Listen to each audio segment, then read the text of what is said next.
ஆயுத எழுத்து. ஆயுத எழுத்தும் அப்படிங்கிறதும் ஆயுத எழுத்து என்னதான்? சார்பெழுத்துக்குள்ள 2வதாக இருக்கக்கூடிய ஆயுத எழுத்தும் சார்பெழுத்துக்குள்ள தான் வரும். ஏன் சார்பெழுத்து அப்படின்ட்டாவே என்ன பண்ணாது? அதனால தனித்து இயங்க முடியாது. அதனால தான் அத சார்பெழுத்து அப்படிங்கிறதுக்குள்ளேயே கொண்டு வர்றோம்.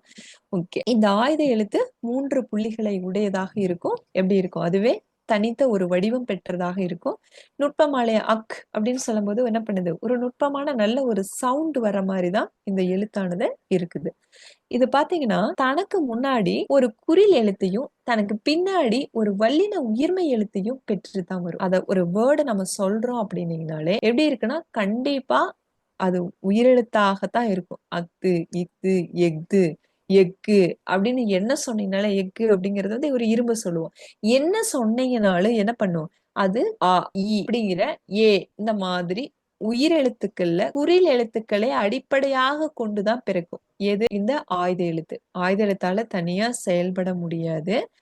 அ அப்படிங்கிற குறில் எழுத்தையோ, இ அப்படிங்கிற குறில் எழுத்தையோ, ஏ அப்படிங்கிற குறில் எழுத்தையோ, ஓங்கிற குறில் எழுத்தையோ ஏதாவது ஒரு உயிரெழுத்துக்களில் குறில் எழுத்துக்களை கொண்டுதான் பிறக்கும்.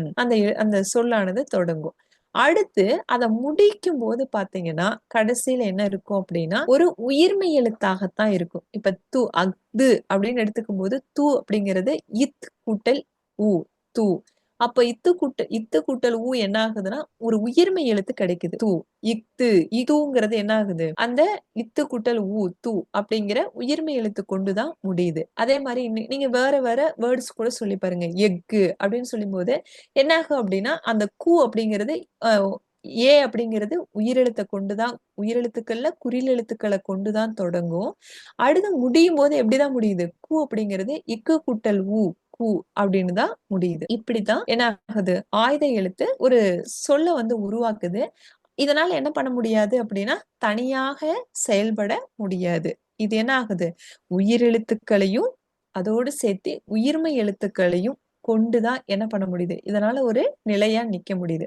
அப்ப அது ஒன்றை சார்ந்து தான் இருக்குது. அதனால தான் ஆயுத எழுத்துக்கு எதுக்குள்ள கொண்டு போறாங்க அப்படின்னா, சார்பெழுத்து அப்படிங்கிறதுக்குள்ள கொண்டுட்டு போறாங்க. இதனால தனித்து இயங்க முடியாது. ஓகே. இதெல்லாம் தான் ஆயுத எழுத்து அப்படிங்கிறத பார்க்கிறோம். இந்த ஆயுத எழுத்தும் எத சார்ந்து தான் இருக்குது? உயிரையும், உயிர்மெய்யும் சார்ந்து இருக்கிறதுனால இத சார்பெழுத்துக்குள்ள கொண்டுட்டு போறோம்.